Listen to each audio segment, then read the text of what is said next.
Well, hello and welcome to episode 73 of Drink the Movies. I'm Brian here, as always, with Michaela. Michaela, you are finally back from the beach. You got some sunshine, you drank some drinks, but what else did you get up to? Did you watch anything good or drink anything good? Tell everyone at home about your beach vacation. I did watch a few things. I watched a lot of what I would call kind of trash reality TV. It's not trash to some people, but it's kind of just good fun. Like you don't really have to think about it. It's not super esoteric. Yes.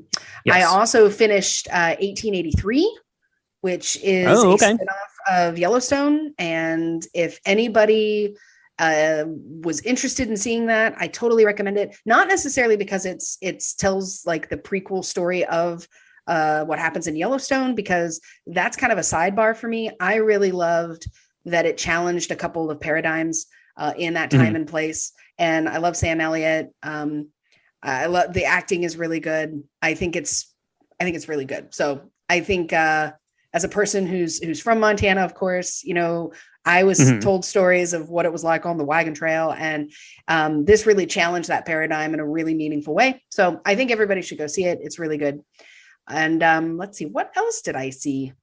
I can't think. What did you see anything cool?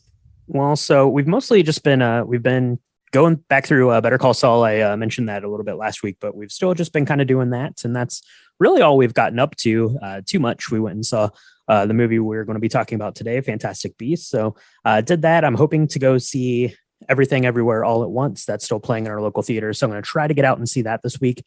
Maybe if I have some downtime. But if you are into that 1883 thing, if you're into Yellowstone, there's a new series out on Apple TV. I haven't watched anything or heard anything about it, but it looks kind of interesting in that same kind of realm. It's called Outer Range, and it stars Josh Brolin. And it's kind of set in the West rancher lifestyle as well. So maybe give that a watch. I think Michaela might have to check that one out and report back for everyone, see if it's worth our time to look into. But for now, Michaela, we need to track down some beasts. We need to track down Dumbledore. We need to track down a cocktail. So we better take a quick break, and we'll be right back to chat about the crazy concoction we have for this week. So this week's cocktail comes from Paste Magazine. I have to tell you, I was super excited when I found this kind of magazine kind of deep dive into some Fantastic Beasts cocktails. These aren't your normal kind of butterbeer concoction. So if you're a Harry Potter fan and you've seen the movies or read the books or anything, there's this whole butterbeer thing. If you go online, there's there's about 357 different recipes for authentic butterbeer. This is not that. What I really liked was that this had a lot of different, there's like 6 or 7 cocktails on here that you can look at and enjoy. And one we covered in our lobby bar, which was delicious. And so we thought we'd go ahead and highlight another one that looks really amazing.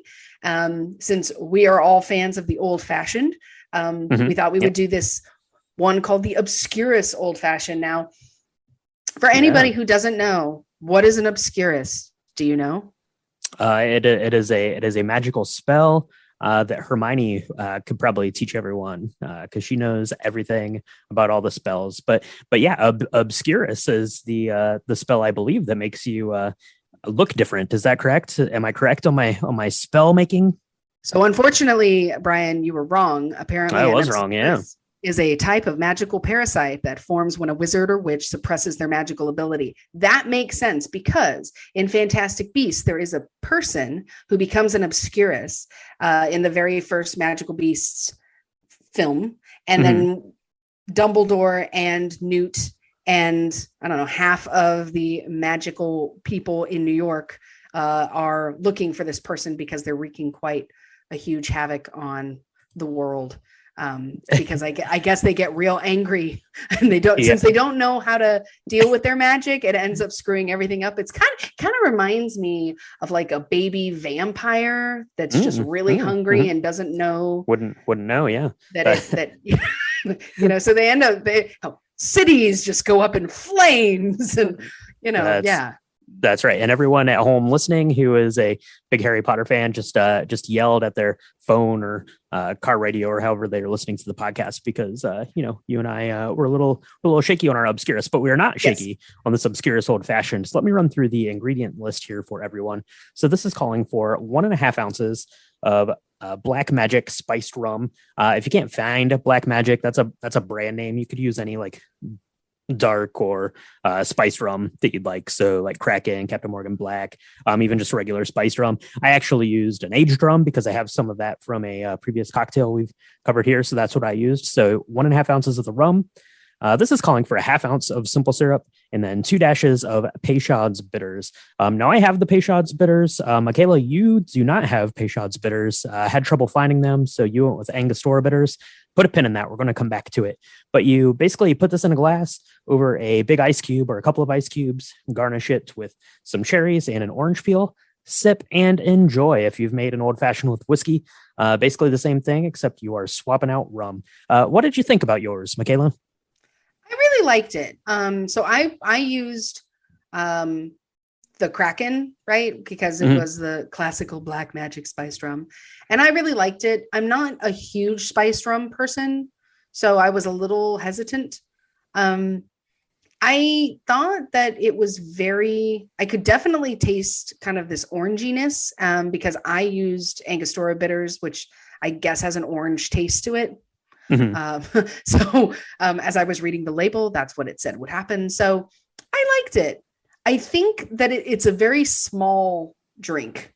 So you gotta, so if you're going to really do this, I think you probably need to double it. But then it becomes kind of a real big drink. I don't know, because it's very boozy, but I found that the 2 ounces basically of drink was not enough. I really wanted more. I liked it.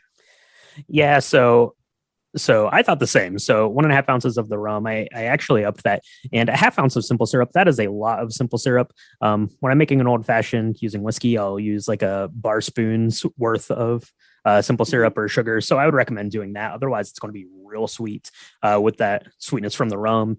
You get obviously the sweetness from the simple syrup, and then the Peychaud's bitters are a sweeter bitter. So I actually think I would have preferred this having used the Angostura. So next time, we get together, we're going to have to swap bitters and try out the other way and see which one we preferred. So, kind of use whatever bitters you'd like. But yeah, this was pretty good. I think it's interesting to take, little variations on classic cocktails and just swap out the main spirit. It gives you something, that's kind of familiar, but, also kind of unique. And it really lets you kind of explore the world of something else because, I drink a lot of whiskeys, but I don't drink a lot of rum. So I think this is an interesting way to get into learning a little bit more about rums. So now that we have ours made, we better take a quick break. We better whip up some more Obscurus Old Fashions. We better go back to wizarding school so we can learn what these spells mean, because we're going to need that knowledge when we are talking about this week's film, which is Fantastic Beasts and the Secrets of Dumbledore. And Wilbur, BFF Wilbur, I'm so sorry. I didn't know what an Obscurus was and had to look it up. Spoiler warning for Fantastic Beasts, The Secret of Dumbledore. If you've not yet seen this, and you probably haven't because it just came out, please press pause, go get yourself either an Obscurus Old Fashioned or my new favorite tequila drink, a unicorn's blood from the lobby bar, and come back after you've watched it because there are a lot of secrets. We're going to talk about all the things. And spoiler warning. This is a big one. I feel like this one is more appropriate than some others that we've done because this movie just came out. So we are literally going to talk about the end. So if you don't want to hear it, please don't get mad at us if you continue to listen and you're like, what? Yeah, that's right. Yeah. So spoiler warning, this just came out last week. Yeah, normally we give a spoiler warning and, things have been out for like 40 years. So you've had plenty of time. But if you haven't seen this, it's probably just because you haven't had a chance yet with the Easter holiday and it's just coming out to theaters, but it's out now. It was just released in 2022, as we just said. It was directed by David Yates, as all of the Fantastic Beasts films, and I think the last 4 Harry Potter films directed by David Yates there. And this one stars again Eddie Redmayne as Newt Scamander, and it brings us Jude Law as Albus Dumbledore and Mads Mikkelsen as Grindelwald, replacing Johnny Depp in that role for this iteration. Secrets of Dumbledore. Now, Michaela, supposedly they're making 5 of these films, so I guess there's 2 more to come. So if everything continues to go well and box offices do okay and everything is all right in Wizarding World, we can expect 2 more of these. So this is kind of the 3rd installment where, we're crossing that halfway mark in the story, right. I guess. Yeah. Well, and that's surprising to me. I didn't realize that there were going to be 5. I thought that this was a trilogy, and I don't know why I thought that, because this is not Star Wars or Lord of the Rings or any of those. So right. I should have known that there were going to be 37 of these things. But it certainly did take a turn, and but it did leave me wanting more. So that's good, because you're right. There's 2 more to come. So that's good. That's right. Now, one of the things I will say, if you have not seen kind of the lead up first and second installments of this, you might be a little confused. I think you could probably make it through the story okay, but you'll probably be left scratching your head a little bit as to why these things are so bad. Like, for example, why is Grindelwald this bad character? Because other than some, your basic being cruel to magical animals at the beginning of the film, you don't really know like what his villainousness is, other than he's kind of just a jerky dude, but you don't know how bad it was unless you really watched the film prior to this, I guess. Right. Yeah, and I don't know how much we want to talk about the first 2, because this is the 3rd one, and we're not talking about the other 2. But a couple of things struck me as the movie began, and that is the first thing was it really dove in to Albus Dumbledore and who he is, and his family, and the fact that they came out and just said that he was in a relationship with Grindelwald when they were younger. Now, we knew that they were friends in the books. If you've read the Harry Potter books, Albus Dumbledore talks about his relationship with his sister and how that changed his relationship with his brother, and talks a bit about his friendship. What we thought, we knew at least was a friendship. Let me say it that way, with Grindelwald. But as an adult, you reread these and you realize that it was definitely more than a friendship, that they were in fact lovers at one point, right. And that they kind of had this idea of how they were going to change the world together. And because they did that and they realized that somebody might change their mind someday, they kind of did this lover's blood oath thing together, which is really a kind of a neat concept. We saw something similar to that in Harry Potter, where it was the unbreakable vow.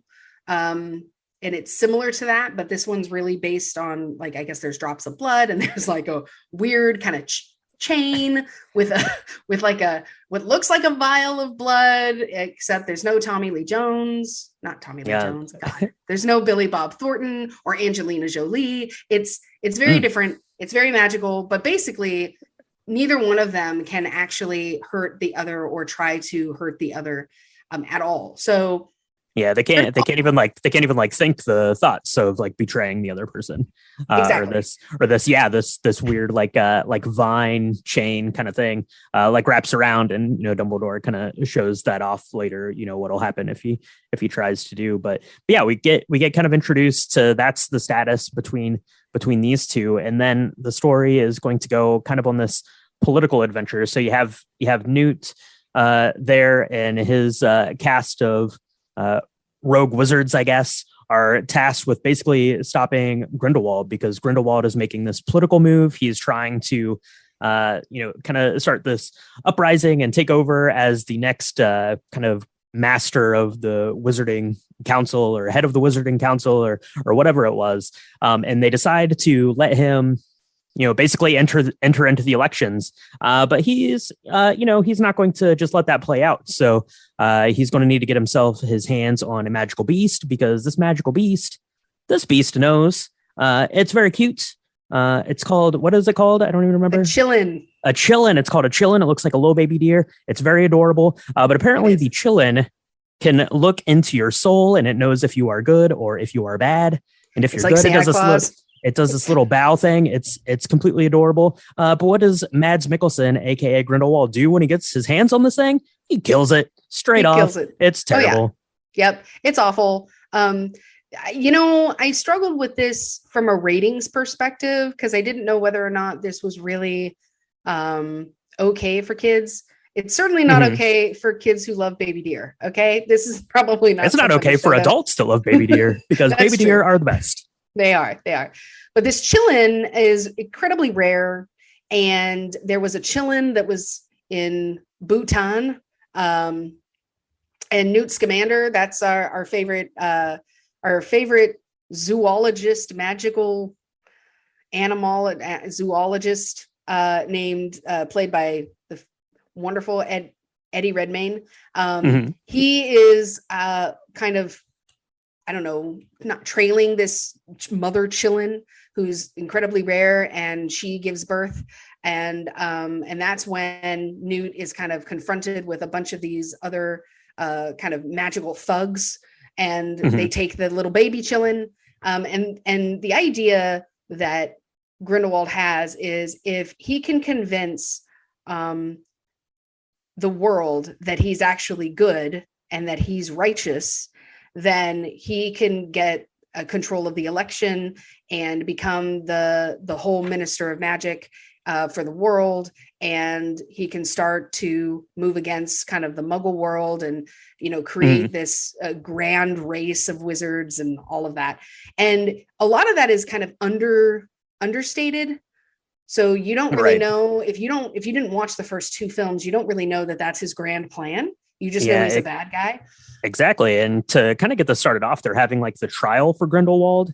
And they don't make mention really to anything that he did in the second film, with the exception of Jacob Kowalski, who's played by Dan Fogler. He's saying, to the people at the trial, you weren't there, you don't know what he did. And as the audience, if you didn't watch that movie, you weren't there and you don't know what he did either. So I think maybe they could have explained or expounded upon that. Maybe that was originally the plan, but since they ended up having to recast Mads Mikkelson, it was tricky. It was easier to say that than to do it. Maybe that was the case, but yeah, it left me a little bit wanting there. But yeah, they have the trial and they basically say, crime's Grindelwald, no big deal. You're free to go. Oh, and you're also free to run in this big wizarding election.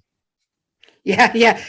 It went, and which is, they kind of set it up right, because Albus Dumbledore does let this team of wizards that are accompanying Newt Scamander to try and stop him. What he says is, what seems to be unthinkable yesterday is going to be the reality tomorrow. So we need to prepare for this totally evil thing to happen. Now, what I find interesting is there is a lot of foreshadowing in this that show, hey, it was unthinkable that this Grindelwald character would ever be forgiven for his crimes, because they're like crimes against all humanity. Okay.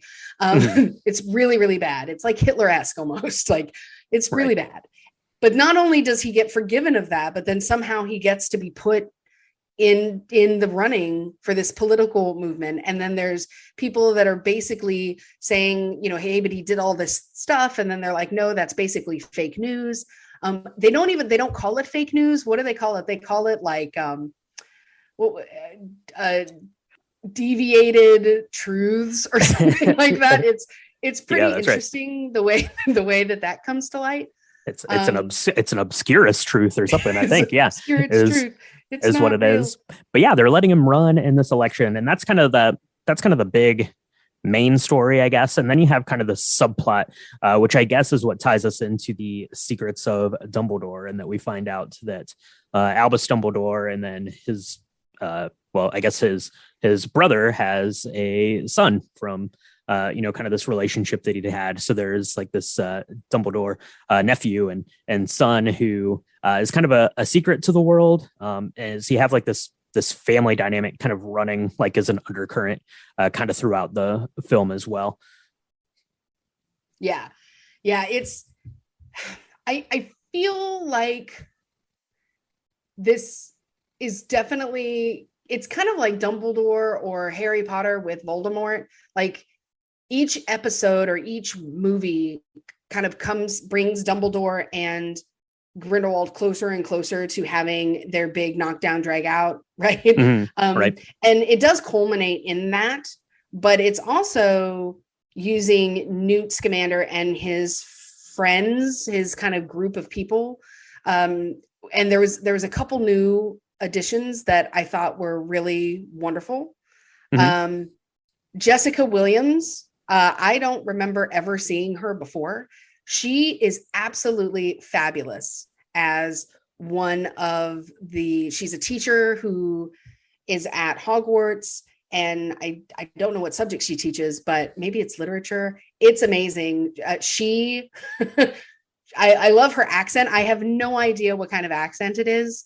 It has been driving me nuts since I watched the film, but I thought she was amazing. Obviously, Dan Fogler, I have a soft spot for him. I think he is just so adorable and he's so funny. He's comedic gold in this. Mhm. And they all kind of come together to be able to kind of thwart Grindelwald's plans, but Grindelwald has some of his own folks who have very magical powers, right, that can help him. One of which is Queenie Goldstein. She was, on the good side up until the end of the second film. So spoiler on that. Yep. She is now kind of his right-hand girl, and she's really useful to him because she can read thoughts. But there's another person who is also able to kind of tell the future. And so they have to really work hard. All of Newt and Dumbledore's kind of first army, I guess we should call it, right? His first group of people that are trying to thwart Grindelwald. They have to create situations that even they don't know the answer to and they don't know the outcome of, because they need to screw with the future and have nobody be able to have no one person know everything. Right. And so some of these scenes are amazing because each one of them is playing a part in it, but they don't know that they're playing a part, and nobody is the mastermind. And they play off each other so well. Some of that is really funny. Some of it is really sad because they are unsure if they can even trust each other. And so there's a couple of scenes where Newt has to give his suitcase, that is full of all of his magical creatures to someone, and he doesn't know if he's ever going to see the suitcase again. And it's just, right. Yeah. It's kind of an interesting way to go with it. Like you said, they basically had to have, the plan was to not have a plan. But then they didn't ever like check in with Grindelwald to see like what he thought that the plan was going to be. So you get kind of this like culmination. You mentioned it there with the suitcases. So I guess as the audience, I was left kind of wondering what the like overall plan was. So I guess maybe that was the point. But I think that a little bit more clarity on some of that stuff would have been a little bit better. But yeah, kind of I guess, throughout the story here, you're basically trying to get the Dumbledore family to reconcile, to get the nephew to come back to the end of the family. And then you're also trying to stop Grindelwald, who's got his little magical critter there that is going to basically, trick the world into believing that he's good. And, they are kind of able to do that through some deception and things. And they have some pretty good adventures along the way, I will say. Newt's brother, who's probably my favorite character in the story. His name is, or in this particular film anyway, Thesis, who's played by Callum Turner. He's pretty great. He's on like the Wizarding Council, but he's along. He's one of the kind of the members trying to help track down Grindelwald.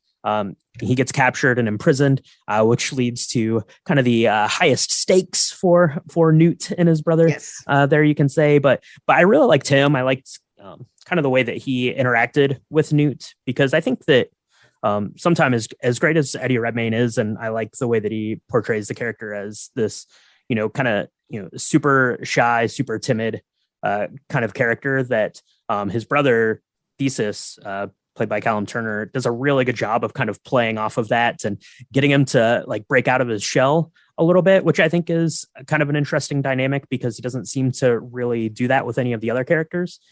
So I liked that dynamic quite a bit. Yeah, I did. I for sure. I think one of the things that makes this really great is the family dynamic for kind of both sides. So you have Eddie Redmayne and his brother's character, and you see more of the family piece in the earlier films because his brother Theseus is kind of the the one that made it, I guess. Eddie Redmayne's character is Newt Scamander. He's kind of you get the feeling he's the black sheep of the family, and they both kind of like the same girl. That never goes well for brothers, right? That's always tough. Right. But also the family dynamic of Albus Dumbledore and his brother, and then his late sister, and then of course his nephew, and that whole family dynamic that you didn't really understand. And this movie really helps solidify kind of the idea of what happened that kind of broke the relationship between Albus and his brother, because they are semi-estranged. Like they see each other, but they, there's a lot there that Aberforth is still angry with Albus for. And you realize that it's because they have this big argument with the sister, and the sister also was an Obscurus. Like she had these powers, and it wasn't going well, the same as Credence. And they were in the middle of this argument over the fact that Albus was going to run away with his lover, Gellert Grindelwald, and his brother didn't want him to. And so it's this whole big thing.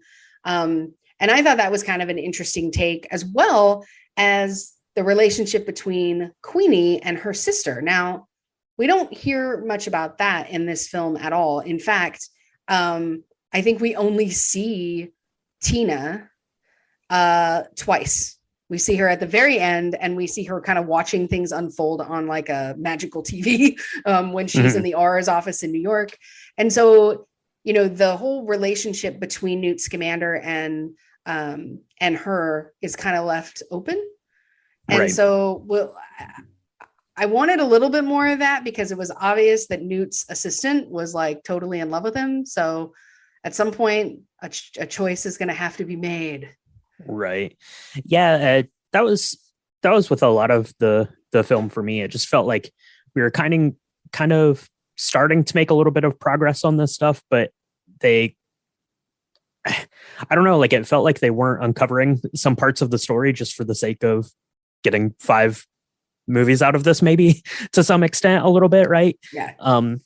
So one of the things that I really liked, and you didn't get it until the very, very tail end, was you had Newt kind of finally, stepping up a little bit. I think he says something to the effect of, just let me know whenever you need me or whenever you're ready, to Dumbledore, and he'll be there to help him. So he finally, is kind of, stepping out from his own shadow and being scared of everything, kind of coming to terms with that. And now we're going to have to wait until, this next movie to kind of see that. I would have liked that maybe to have happened earlier in the film, so we got a little better chance to see him really do something kind of more heroic, or a little bit more stand up for himself, kind of at the very end of the film. So that was I don't know, something. And then, like you said, the stuff with Queenie and her sister. Yeah. It just felt like it was setting up kind of these story beats for the next movie, instead of, kind of filling out this story in particular.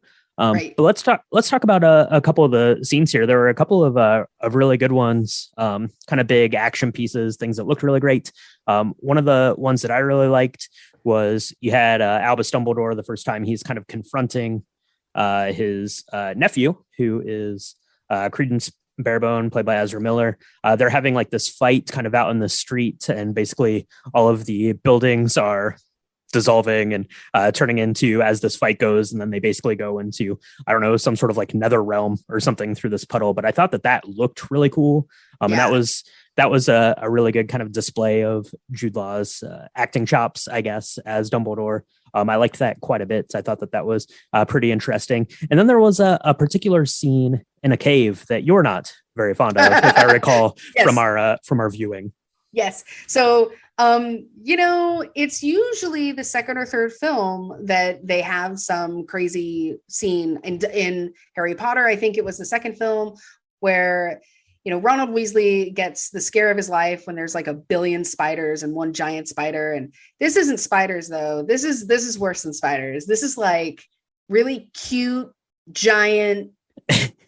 They look like little like red ferrets at first, right? At kind first, of thing. Yeah. You're like, oh, that's cute. And then the light shines and you realize these are enormous cave scorpions. Okay. They've got like 3 tails though, with stingers, and they've got chompers that look like, like lobsters, like little crab claws. Yeah. Oh my gosh. Freaking the thing of nightmares. I'm telling you, the thing of nightmares. And of course it is one of the funniest scenes because Newt Scamander doesn't really know what to do. He's trying to find his brother. Apparently this place is like a prison.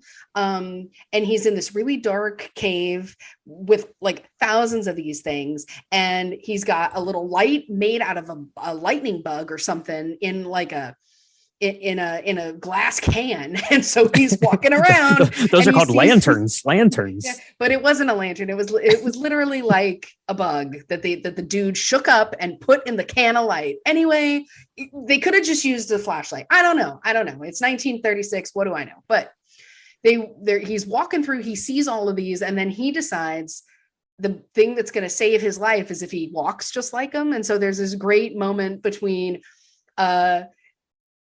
Newt and his brother Theseus as they're like trying to get out of there alive, and they're like doing this weird, like it looks like almost like a walk like an Egyptian thing, only their hands are pointed out, and so they're kind of waddling. I'm trying to do it. This is not, I mean, you're she not is yes she is, that's true. Yeah, it's really funny, but it's also terrifying because all of these little baby things grow up to be like, I don't know, the size of a house, maybe.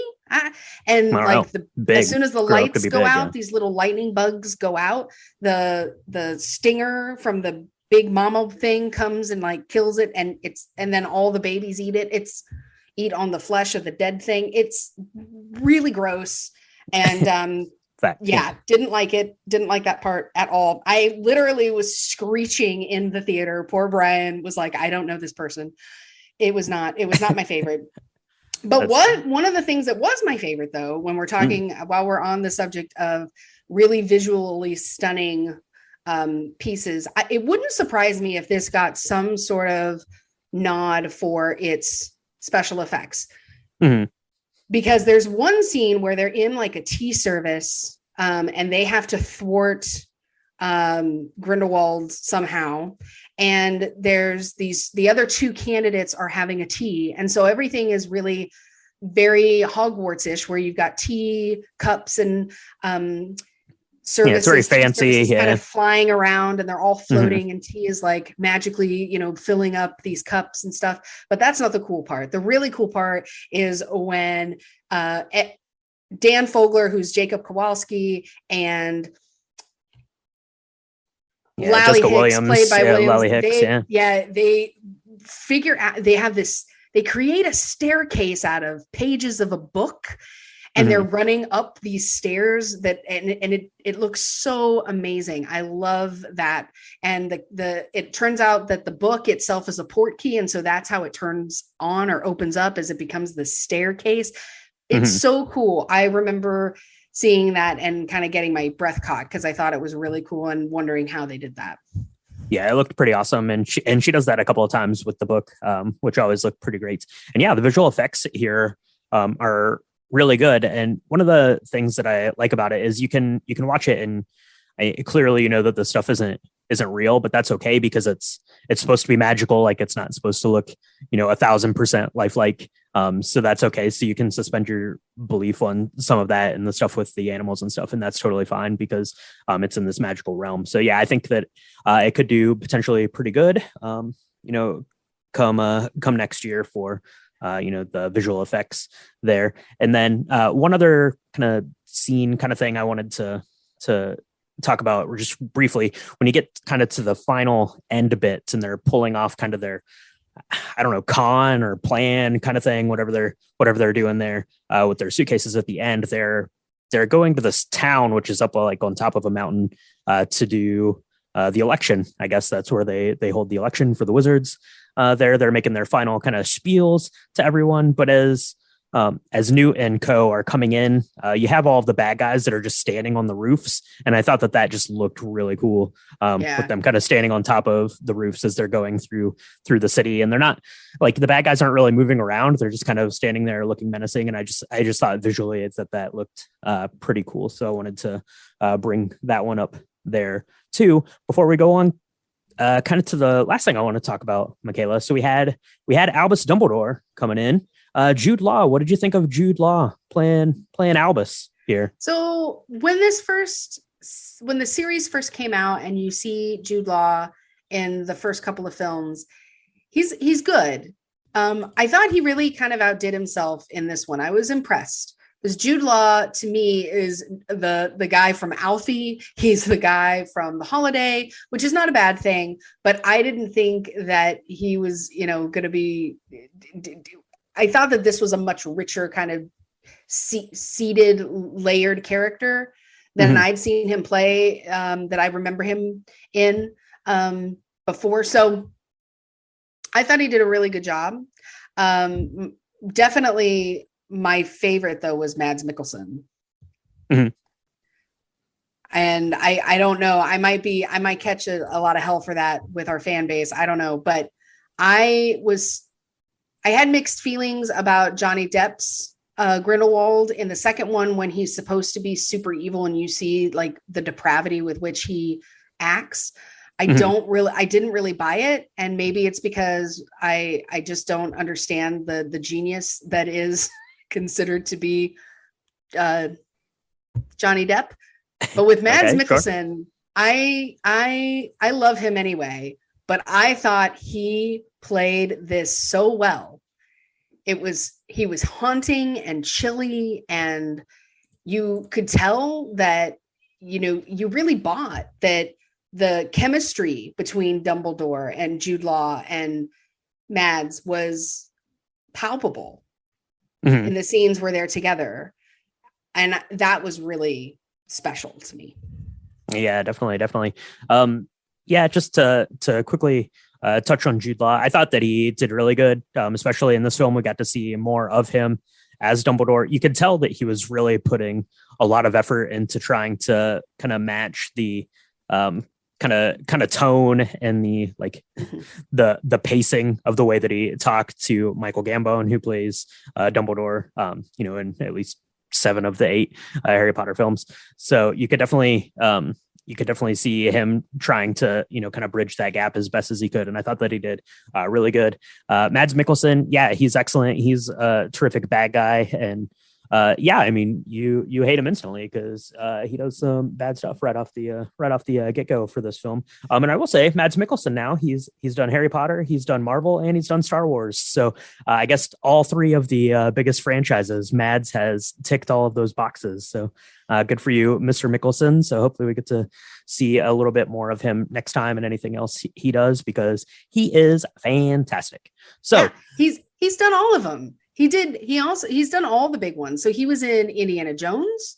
He was in, or he's going to be in Indiana Jones. He'll be in Indiana Jones, yeah. Yep. And he was also in Casino Royale. So and 007. James Bond, so all of these big ones, honestly, everything he does, I go see, because I find he's just got this really interesting way about him where when he wants to be attractive, he can be really attractive. Like he gets like sexiest man in Denmark, like every year, believe it or not. And you buy it. Like I get it. I believe it. He's also just a brilliant actor when he's just really good. So I really loved that. But I think that Jude Law surprised me, and he's rightfully now taking kind of the helm of this franchise, because we saw more of him than we ever have. Mm-hmm. And it was really well done. That part was great. Yeah, it'll be interesting to see as we go forward what sort of the balance is going to be in kind of Newt's character versus Dumbledore. If it's going to kind of keep creeping up onto splitting time, or if it's going to remain Newt's story. And I hope so, because I really like Newt as a character, and Eddie Redmayne is pretty excellent. And like I said, hopefully, he gets a chance to kind of step out of his shell a little bit as the character, and really kind of take it to Grindelwald and all of these baddies. So I guess in closing thoughts, Michaela, what were your kind of overall thoughts of this, and how you place it in the story of Fantastic Beasts so far? So I really liked it. I think it's probably my favorite, of the 3. I really like the heisty parts of it, right? Where they've got a mission and they're trying to pull off a mission. I love that. So that part, those bits, I'm always going to go for. And again, I really like that they created more around the relationship between Grindelwald and Dumbledore in a way that they hadn't before, and that they made it believable. I think it's important because when it came out that Dumbledore was gay, a whole group of people flipped out. They freaked out. They were like, that's not true. You're just doing that to, be politically correct and come up with the times and all of that. And we can go on and on about the things that were said. But one of the things that I really loved is that they were able to really bring some depth to that story and make it believable, because in all of the Harry Potter books, it's not unbelievable to think that he was gay from the very beginning, right? You know what I mean? Because that's who he in fact is. Right. And I love that they fleshed that out a bit in a way that was very relatable and real. And in a way that maybe they couldn't have done 10, 15 years ago at the beginning of the Harry Potter franchise, but they definitely have rectified that now. And I'm really glad about that. Yeah, definitely. It kind of to go back to what you said at the very start of this. So this is rated PG-13. And like you said, it kind of gets started right off with some really potentially traumatic stuff. So, tread lightly there. One of the things about the Harry Potter books or the Harry Potter films, and the books, is that, Harry Potter and Ron and Hermione are little kids when they start. So that first book is for little kids, and you can kind of age with them. I know like my niece and nephews are doing that, and they'll kind of tackle like one book a year as they grow up and are old enough to start kind of handling the themes. You don't really get that as much with this story. So you have to really do a little bit more homework, I think, if you've got little ones and you want to take. So you want to make sure that you're doing your due diligence, I guess. So this is definitely a little bit more of an adult tale, I think. So keep that in mind. All of these dive right into very much like genocide. Like a 2-year-old dies in the second one, a baby dies. Like it's a lot. Yeah. It is a lot. It's a lot. And it's also long. It's 142 minutes, this one. Now, I don't know how long the other two were. But I definitely, you just know your kids. Be willing to have a lot of conversations that maybe come out of this, because whether, even though it's the content itself can be kind of traumatic, but also the themes around the content is also quite adult. So, yeah. So definitely, I just wanted to bring that up, kind of what you said at the start there versus, kind of that Harry Potter world. But for me overall, I think that this was pretty good. I was thinking of a really good way to describe it, a way that was poetic. And I came up with this analogy, and that I think that Fantastic Beasts, The Secrets of Dumbledore, it's kind of like Swiss cheese. Swiss cheese is delicious, but there are some holes in it. So you're just going to have to kind of overlook that. It's a fun movie. It's a good time. And I think that it fits kind of in the story of what they're trying to tell. I don't know if I like it as good as the first one. The second one, pretty much universally, people don't love as much as kind of the first one. So I think that it's getting back on the right track. And I'm excited to see, if they end up finishing, out all 5 of these things, how it ends up going. So we'll have to wait and see. But for those of you listening at home, let us know if you have been out to see Fantastic Beasts, The Secrets of Dumbledore. Let us know that. Let us know if you've watched the other Fantastic Beasts films. Let us know what house you're in. We want to know all that stuff. If you have an Obscura Old Fashioned, definitely take a picture of it and send that our way, because we want to see it, because it's delicious and you should give it a try.